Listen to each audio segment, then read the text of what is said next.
And today our topic is really about capitalizing. Can't remember the exact topic, but it's about capitalizing on our sphere of business, like basically making sure that we're growing the business that we want to do. Because really, like it's great to get business from people you don't know, but if you can build an incredible business from people you do know, in my opinion, that's the best way to do it.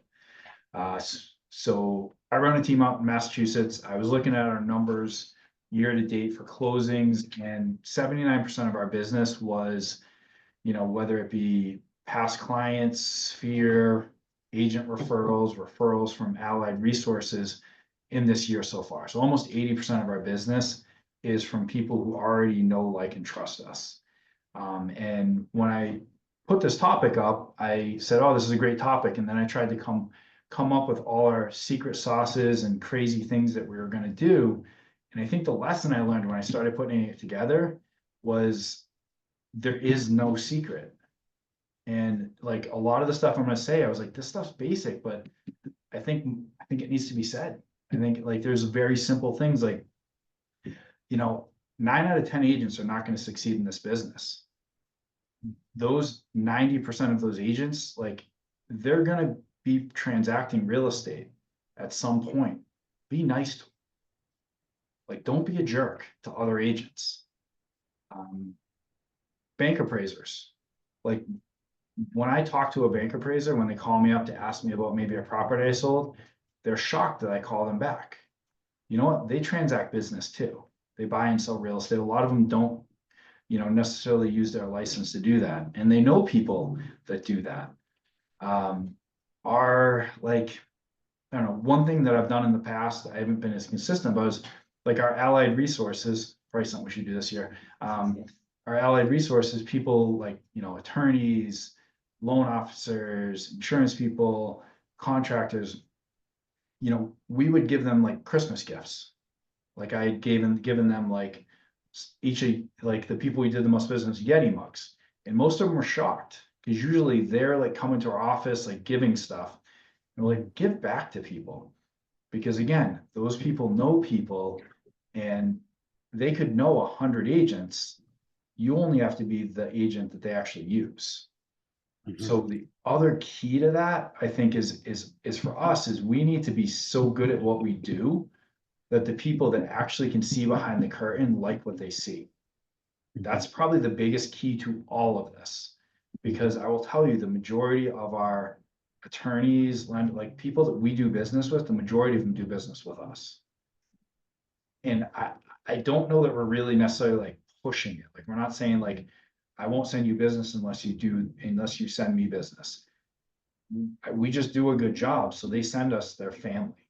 They send us their friends. They send us their staff to do business with them. So some of this is, like I said, it's so simple, but I can't tell you how many agents, again, aren't nice to the other agents, aren't nice to the appraisers, aren't doing these things and don't realize just how important it is to build good relationships, not just with the clients you're talking to, but everybody around you. Don't be an asshole. On that note, like it's absolutely so true that by maintaining relationships with other real estate agents, that can come back multiple fold. Like I have actually sold properties for other real estate agents because we have such a great professional relationship and they've seen how I do business. And some of them are smart enough to hand off their personal transactions to other agents so that they don't get emotions caught up in the transaction. And so I've done multiple transactions for other agents on their own personal properties. And then on the note of the vendors, we do 2 to 3 VIP client events every year where we invite the builders, influencers, people that transact more, so like investors, basically like our VIP people are the people who are like big in the community and they send us a lot of business, or they're build like some sort of influence where we're doing a lot of business with these people all the time. And we've started inviting our key vendors to that event as well and making it free for them. So the one that we're doing the end of this month is a hockey game. We rented out like the big suite, club suite for this local hockey game. And we're providing a full catering, 2 tickets, but open bar, then cash bar. And some of our vendors were like blown away that they would be invited to this because they never get invited to those kinds of things, right? It's clients that go. And all of a sudden now you've got all these vendors excited about coming. And they're not just going to mingle with us and our team, but also clients who can refer them more business, right? So it's like a mutual exchange of value on both sides that, maintaining in the professional world, it's a really easy way to build business is to maintain those relationships. These things seem to almost magically show up. I will tell you one other thing I'm going to do a parallel with this so if I want my boiler cleaned and I have like an HVAC technician, plumber, I want to be able to call them to get my boiler cleaned, to install a new boiler, to install a water heater, to fix a plumbing leak. So I think we have to think about that as well, is when somebody calls us, are we actually ensuring that whatever it is they need, we are either personally doing or we are finding that person to connect them with and making that personal connection to ensure that they know every time they need anything about real estate, they just call you. So like I'll do that with agents that are, like if I know an agent, so I know Rachel who's out in Washington.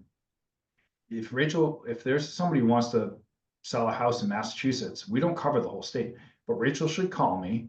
And what I should do is if we can help them, we help them. If we don't, we go and we find our good friend that's in this other area, we connect them.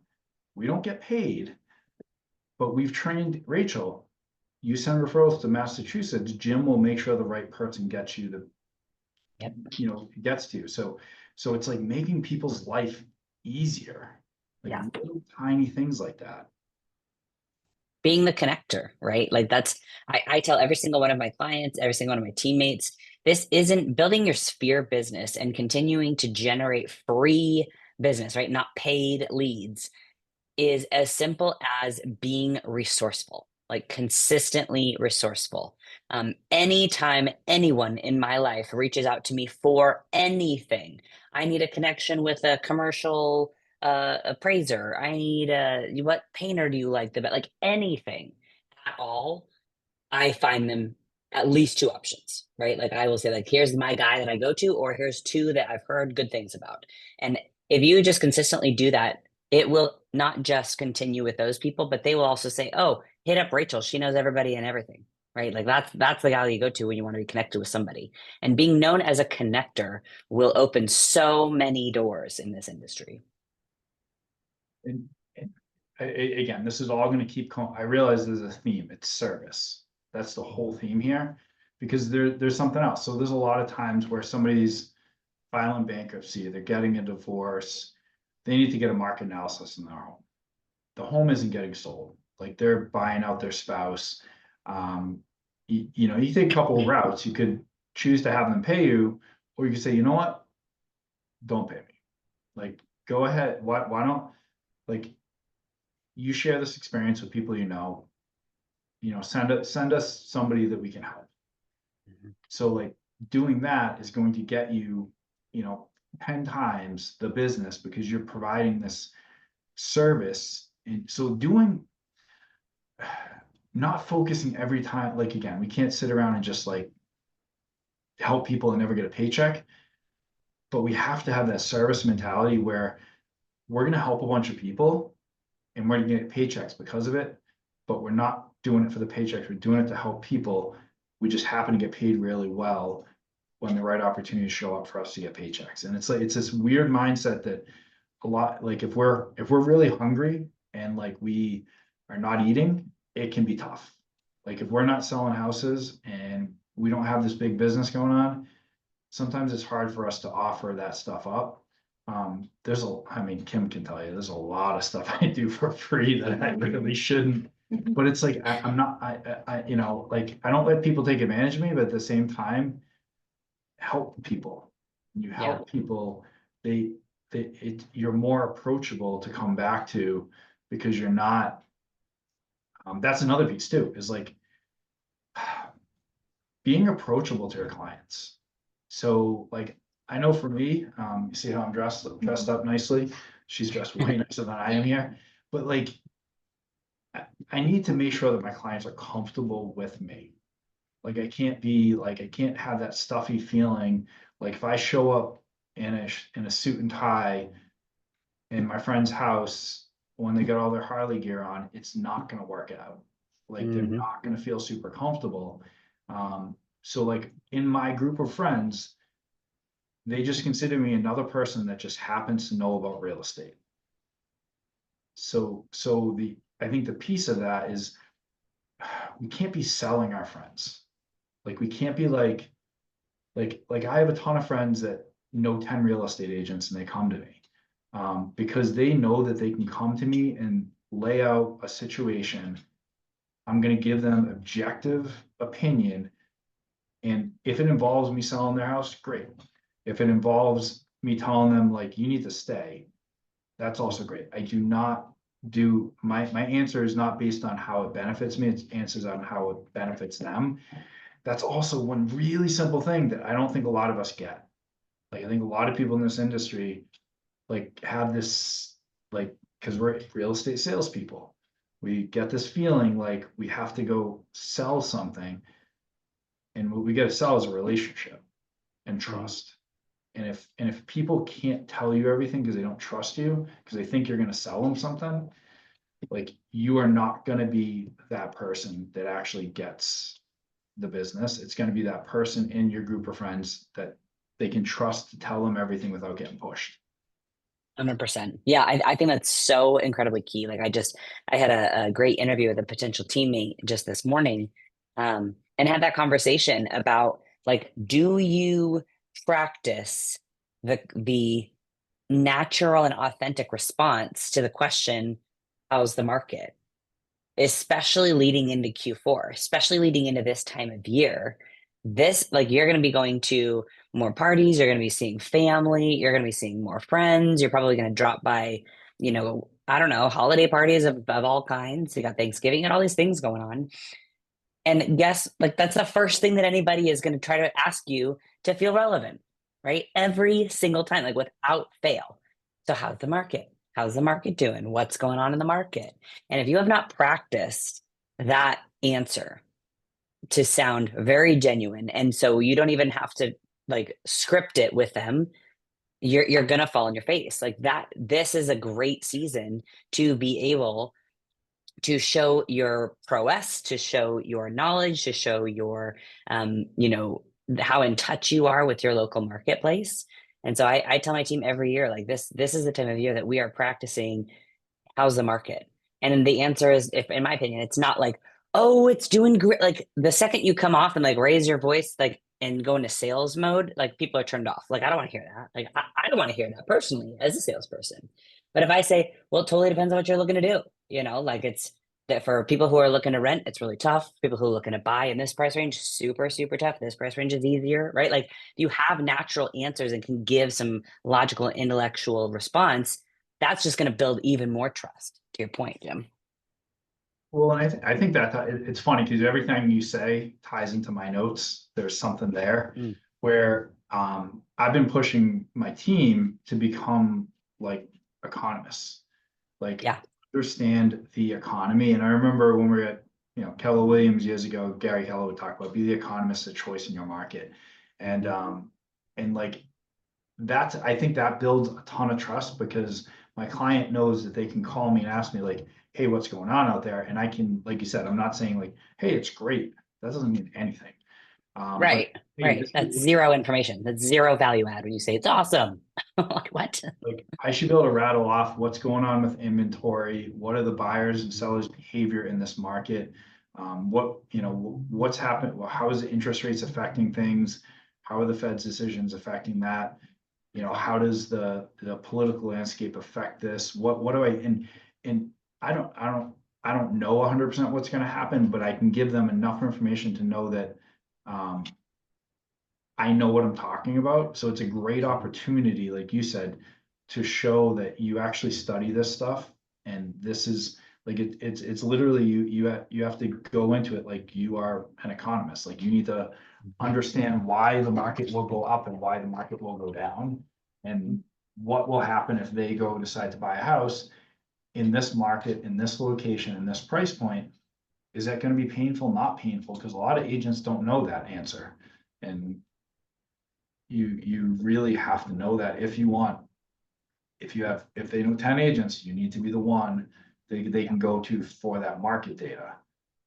Well, here's what most agents do. And everybody on here, whether I can see your face, which most I can't see your face, but here's what most agents do. And do not do this. They hear that question, how's the market? And they assume that person is asking how their personal business is. And then we don't want to sound like it's not doing well. So we answer in a way like, oh, it's great. I've sold X. I've done Hear people, they are not asking you how your business is, unless they specifically ask how your business is. Like the whole point of like building a sphere and maintaining, bringing value to people is staying curious about why they're interested in it. So don't turn it into bragging about your business. Don't turn it into, oh, it's okay. It's been slow. No, they're not asking that. They're asking how it is the market. Like keep it objective, keep it out, keep emotions out of it. I think I hear a lot. I mean, I work out at a gym with probably 20 other real estate agents every single day. And I hear them talking about it. And I can literally hear the tone of like the real estate voice the second somebody asks them a question. And I'm like, ah, shit, that guy's like, it's nosediving right now. Like, this is not what they're asking. It's like, I can tell. Like, the more you can practice just being exactly who you are, an authentic answer, to Jim's point, being kind of the economist. I've done a little bit of research. I'm looking at the hot sheets every day. I've been watching sales. I've been watching what the days of market are like in different areas and zip codes and neighborhoods. I can answer intelligibly. Like that is so important. Yeah, And don't get the real estate voice. That high voice that people go like, oh, yeah. Oh my gosh, shoot. oh, yeah. Luckily, I don't think I have any real estate agents at my gym. I think I'm it. Okay. But it's that though, like people come to me because they'll hear a conversation that somebody else is asking me questions, and then it's a great place to be able to build rapport because people trust people that are like them as well. Yeah. To So have that's, similar interests. Yep. I think that's like a huge piece. And I know for me, because a lot of times agents will be like, well, how do I like build this sphere? How do I grow like this? Because it's great to have all this sphere business, but if you have no business and you have no friends, how do you build that? So I think that's really part of this topic too, which is, okay, well, I'm gonna go make some friends. Like we're gonna talk about how to make friends. But like literally, I did an exercise where I wrote down what I enjoyed doing because I forgot. I get so caught up in business, I forgot what I enjoy doing. And I started doing that. And then as I came out with those lists, I started getting active in different areas and doing things. So like, again, going to the gym, I connect with people there because they're like me. I play softball, I connect with people. Unfortunately, there are a lot of real estate agents. It's almost all real estate agents there. So that's a totally different animal, but I like the people. So it's fun. But I'm going and like in life, there's these things. So like I'm not that young anymore, but like I joined like Worcester as a Worcester Young Business Association. I did a ton of business over the years with those people, and it was one of those groups. It was an unspoken rule: you don't ask for business. Like you don't do that high pitched sales thing. You go and you hang out with these people. You help them with their business situations. You have fun, and you just happen to do business together because you've built a strong relationship where you like them, you trust them, and again, some of them are some of my really good friends to this day that I've done business with for 10 years. And even though I'm aged out a little bit, I still keep going to things. Mhm. Everybody's they don't want to be like, Jim, should you really be here? Your beard is gray. There's a large group of us that are, kind of on that edge and stuff like that. But you Well, said something when you're hanging with people your own age, everybody's young, right? exactly. Well, you said something earlier just about like having those events and stuff like that. And I know we've talked about it before, just also like taking people that like you have people like every year you should know like who sent you what. So like if somebody sends you a referral, I mean, we do a simple thing. We send them some brownies. They're pretty good brownies. So it's like you know, a little like, hey, thank you type of thing. What's the behavior? I've had people like, thank you so much for the brownies, and they literally want to send us a referral to get more brownies. It's weird. People are obsessed with these brownies. Yeah, so weird. Gosh, who makes these brownies? Are they like a local thing? No, it's some kind of And what do you- online. Yeah, it's just a very simple couple brownies. It's like yeah, asking me details is tough, but I can find out what it is. But He's a you- connector. Yeah, I'm a Yeah. connector. Fair enough. You have something, Jeff? No, I was gonna say, what are you putting into these brownies? Yeah, exactly. They're not It's legal in Washington. I don't know how Massachusetts is, but Not in every state, so you gotta be careful where you send them. They might get stopped by customs and stuff, so you just gotta be really careful. But like doing that, but also like, you know, having purposeful time with those people that you do a lot of business with. And I know, Rachel, I know Mike's talked to me about it and stuff, like taking out some of his people, his more important people, to like a nice dinner, things like that. And really just, it's a lot of it's life. Like, these are people you do business with, but you probably do business with them because you guys like each other, and you go and you do something nice for them to say, thank you for this. You take them out to like a nice steakhouse or something like that. But you have fun. It's not like it's not this business thing. And sometimes we don't realize that they can go together. Because a lot of the people that I do business with are people that we have a strong relationship. See what else do I have on? I think the other, like, I guess I'm gonna touch a little bit more on like the growing of this sphere too. Is, you're getting into real estate, and I know, a lot of people on this call probably are new to it. One of the easiest things to do is to go and figure out, first of all, like, what are the different industries that we would send business to? And write down the business, the profession name, and then think, do I have anybody I know that is in this profession? And if the answer is yes, I reach out to them and I have a conversation with them and say, like, check in how business is going, look to see if they're looking to grow their business, see if, who would be an ideal client for them, because you're trying to build a database of people that you can trust that you'll send business to. And you're legitimately helping them, and it's helping you because you have this person you already trust. And then if you don't have someone on that list, maybe it's a accountant. Well, now you're going out and you might be, kind of cold calling some accountants and saying, hey, like, I'm looking for, people I can send my clients to, because we, as real estate agents, are connectors. And when somebody has, an oil change, you should have a name for them. When they got rear-ended, you need a name for them. When they need to change their insurance, you need a name for them. So really just going and building those business relationships, I think, is really a huge thing, because again, those are people that you're gonna have a good chance that they're gonna have business that they can send to you, and vice versa. And again, when you're giving, people give to you. So what are it's some like, examples of those? So like you said, attorney, tire guys. Who yeah, else? so attorney, loan officer, I mean, all types of attorneys. I mean, estate attorneys, divorce attorneys, those are probably two of the bigger ones. I would probably start with those ones, actually. And I will actually touch on that a little bit too, is don't look the gift horse in the mouth. I want to give that one. So estate and divorce things a lot of times can be messy. And I will tell you, I had a conversation with one of my estate attorneys, and she sent me business all the time. And I was so appreciative. I'm like, thank you so much. And she was like, you know what? Like, no, thank you. Because honestly, most people won't take what I send you. We're the divorce attorney But- feels that way too. But that's the thing. Like, she's like, I made her life easier by saying yes to all of that stuff.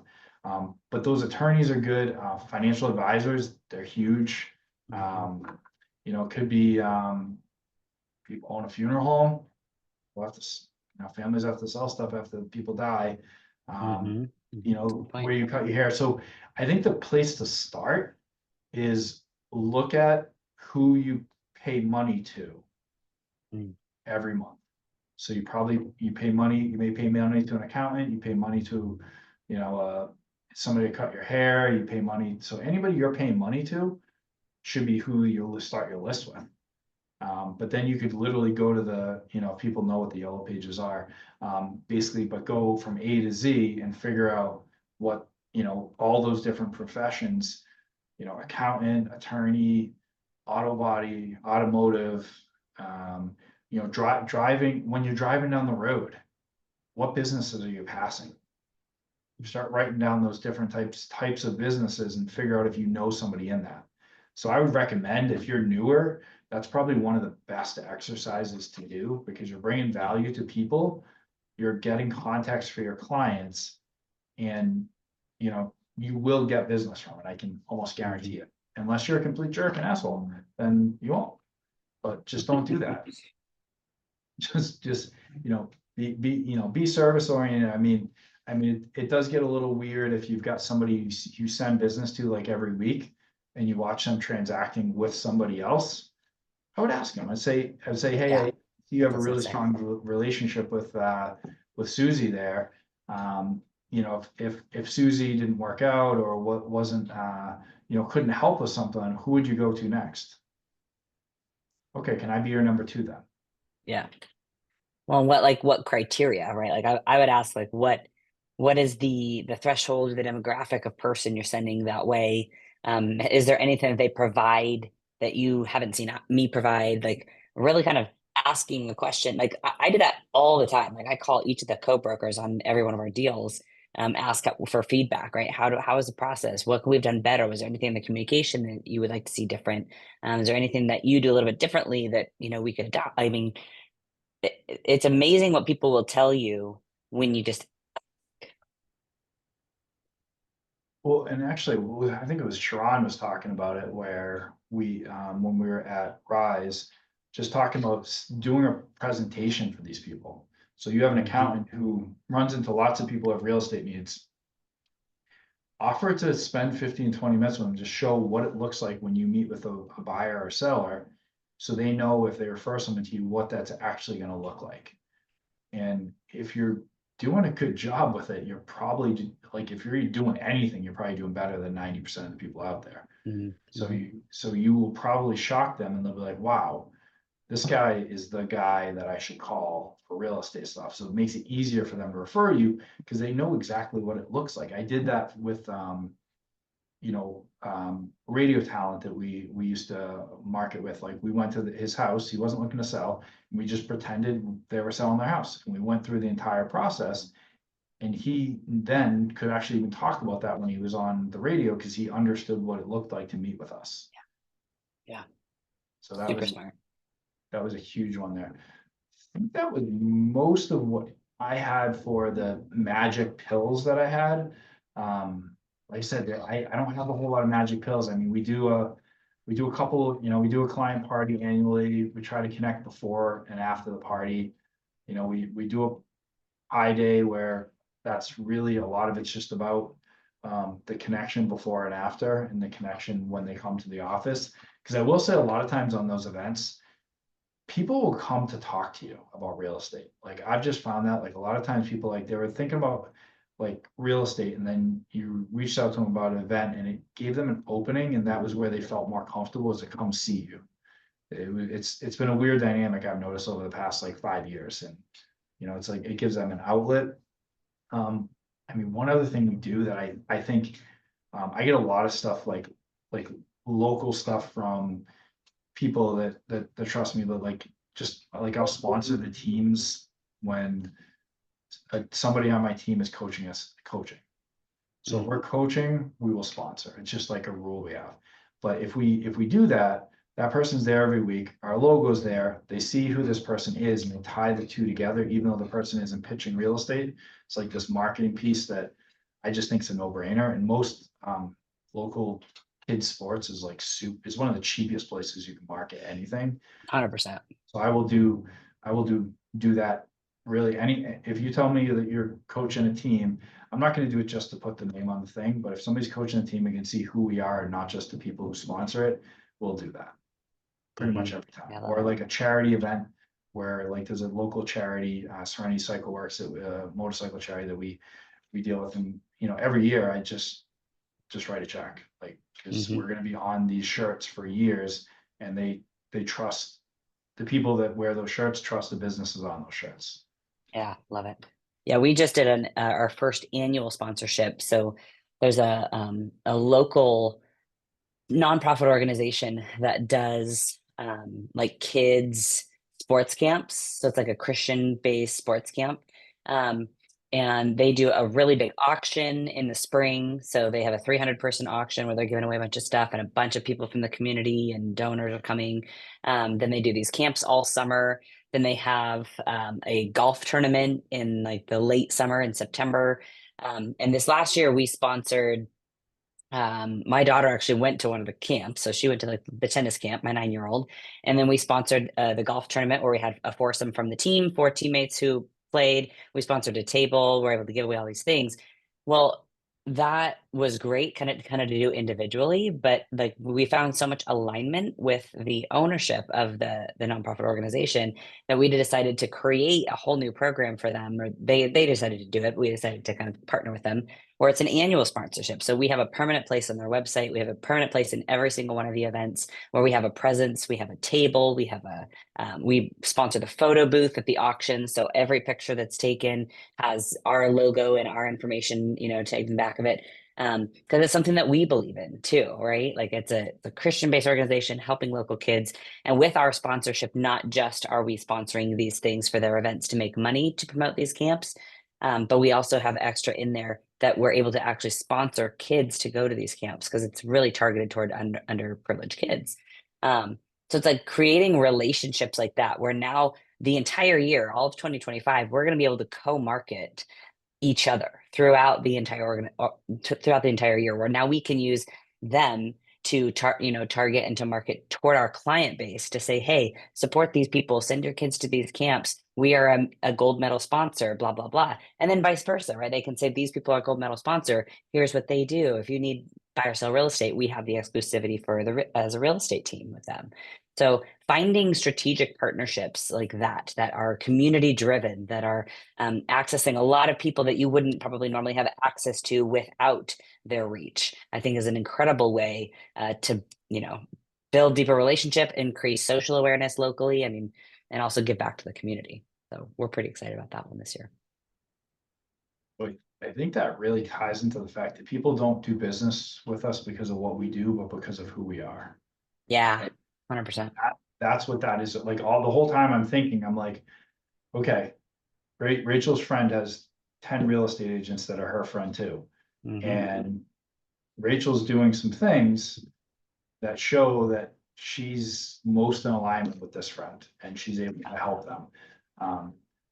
So I think the other thing is, don't do stuff that's not in alignment with you, because now you're wrong people. So make sure, like, if you're putting money towards something like that, you're doing that, or your time or your effort. And I think you find people that want the same things you want, and it honestly creates just a much more enjoyable business. Like, it's like me and Kim, implemented a no asshole rule. We just started that like In August, after August.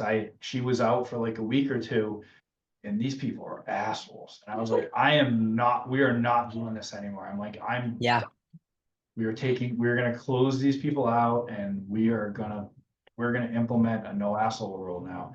And we just, so it's something we decided. And the best way to do that is to keep doing more business with your sphere by connecting more with those people, building more relationships, and doing things that are in alignment. Like I'm doing that.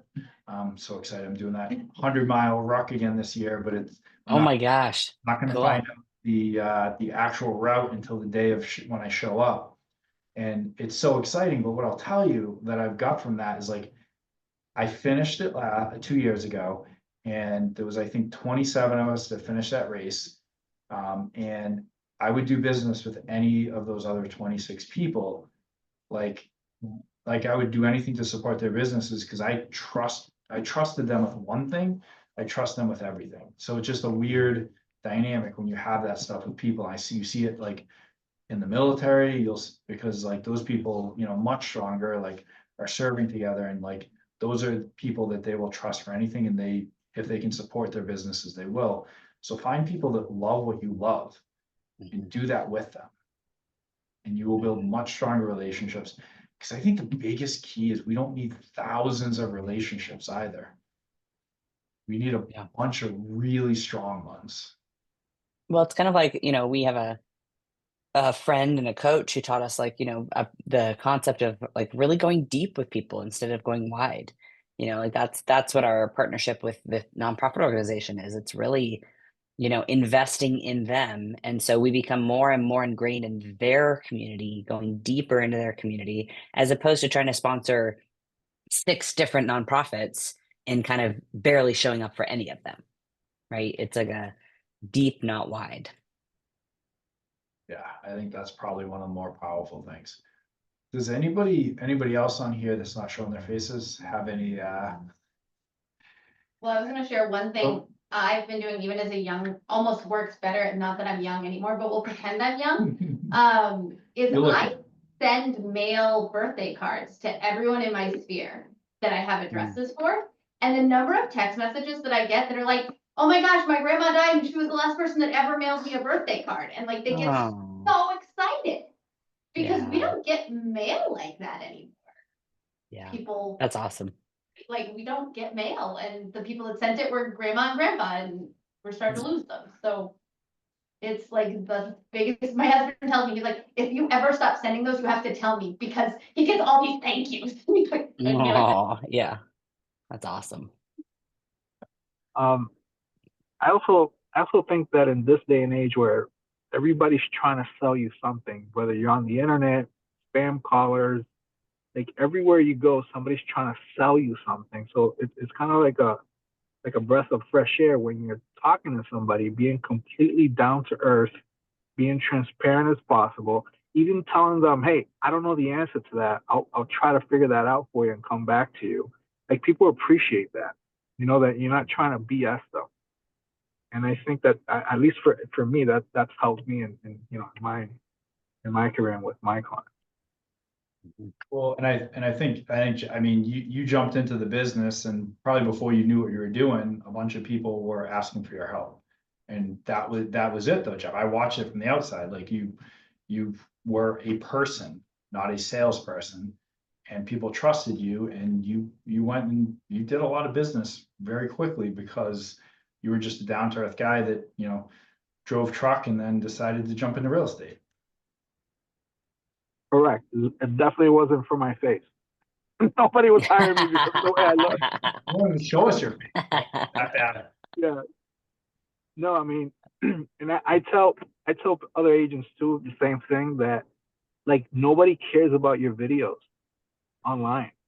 Like nobody cares that you're, dressed up in a suit in a fancy kitchen. Like if you want to go ahead and do that, that's fine. But I've seen so many of those things with like maybe one like nobody really cares. They just want real information that provides some type of value or education. And, they're numb to all these videos already. Yeah. They're just numb to it. They want real solutions for whatever their problem is. Yeah. That's spot on, Jeff. I totally agree. Like, even being at Real, like I think that Real is such an incredible force, in the marketing space, right? Like the videos are just off the chain. And like I can't even keep up with how incredible some of these people's videos are. But I would still prefer to choose and use my time connecting with people in person, over the phone, like connecting with them about real life events. I mean, videos are awesome. Videos are super cool. The marketing is really cool, but is that a representation of who you really are as a person? Are people really like it? It almost kind of creates, because I think in the world of real estate, we tend to have this micro celebrity asphyxiation, right? Like so many people have this like micro celebrity thing, like I almost feel like I am a celebrity because I'm popular on social media or YouTube. And I always have the thought, like, regardless of like I use them too, we put out YouTube videos and they're all very education based, they're all very fact based, they're helpful, they're valuable. But I always think if Instagram and Facebook and YouTube were torn down today, if they were torn down, would I have a business? Would I be able to market myself? Would I have relationships in real estate? And I think about that often because the reality is those are private companies. Those are things that could be taken away.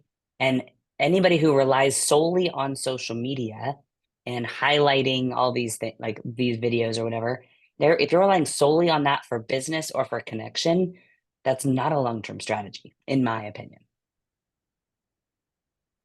Yeah, I agree 100%.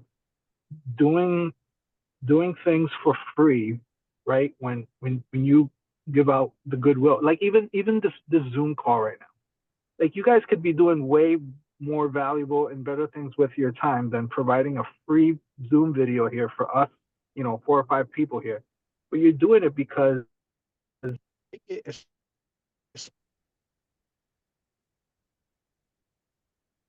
We lost you, Jeff.